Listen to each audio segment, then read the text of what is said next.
see sama tsikkel, mis siin täna on, et see on nüüd siis see, millega sa kihutasid MM-il? See on samasugune. Samasugune, okei. See on see tsikkel, millega ma kihutasin kodus, mis on siis trenni mootorratas ja millega ma sellel aastal sõitsin Pärnu suuvõra rekordi. Nii et selles mõttes ma arvan, et tsiklile võib ka ühe kõva aplausi teha, et see on suure töö ära teinud. Ennem kui võib-olla natuke detaili läheme, me siin ennem sinuga vestlesime ja sa tõid ühe väga huvitava ma arvan fun facti välja, et ma küsisin, et kui te seda tsiklit siia üles tõite, et palju see tsikl kaalub. Sa ütlesid 164,2.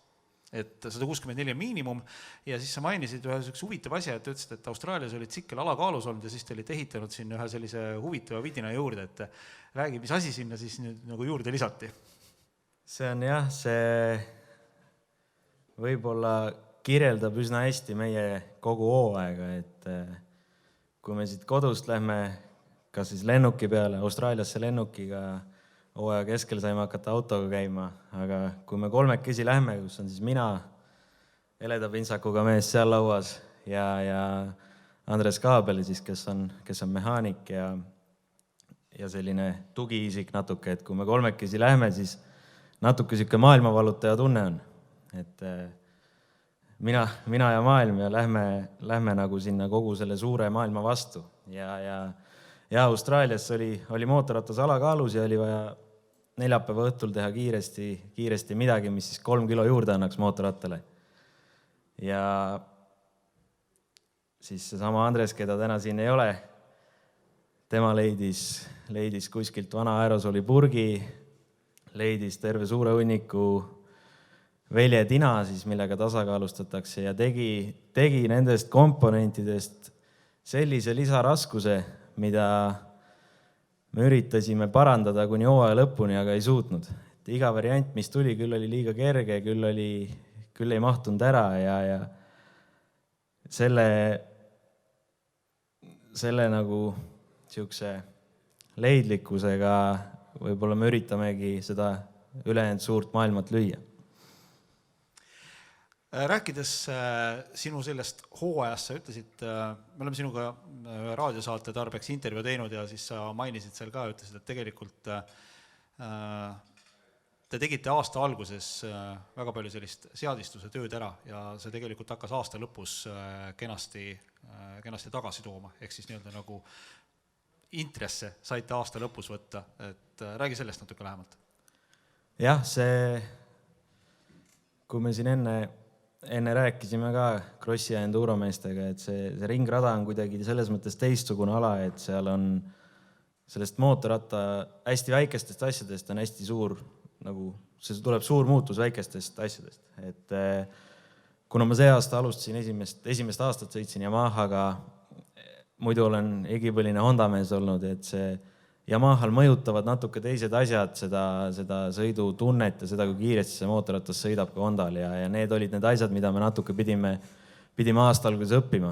Et kuigi me saime kodus ja Pärnus siis Auto24 ringil saime suure töö ära teha ja sõitsime tegelikult väga kiiresti, siis me ikkagi ei suutnud MM-ile kaasa võtta kogu seda tarkust ja kogu seda infot, mis me olime kogunud või me ei suutnud seda tõlgendada siis MM-i radadele vastavaks, aga aasta lõpuks me siis tõlgendasime lahti enda jaoks selle ja see viimane etapp, kus ma Portugalis kuivaga poodiumil olin, see oligi esimene kord, kui see mootorratas oli tegelikult täpselt samasugune, nagu ta oli olnud kodus ja see nagu näitas tulemustes ka. Ehk et mõnikord tuleb käia selline suhteliselt pikk tee, ma ei ütle, et ta nüüd vales suunas on, aga ühte teise suunda selleks, et lõpuks aru saada, et see, kus sa olid, oli õige.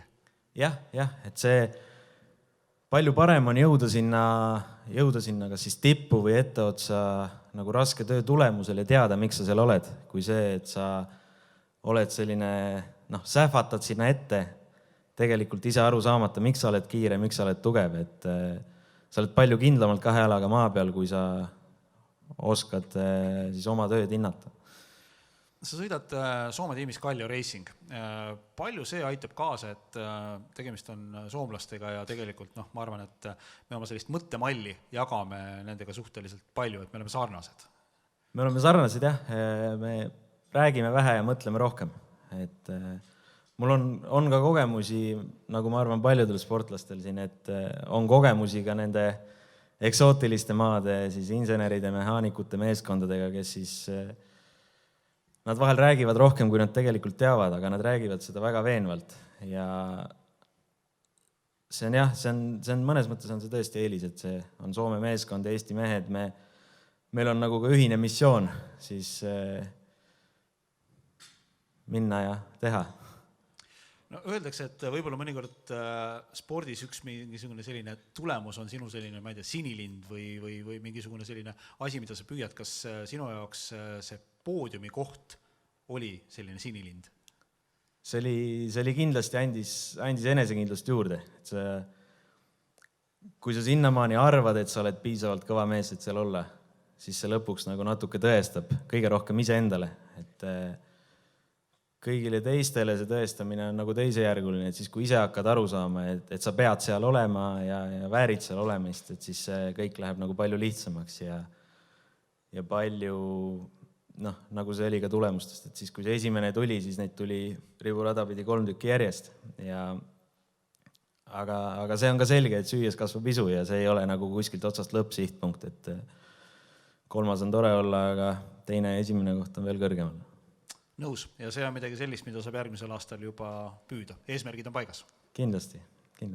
Super, Hannes. Aitäh sulle! Aitäh!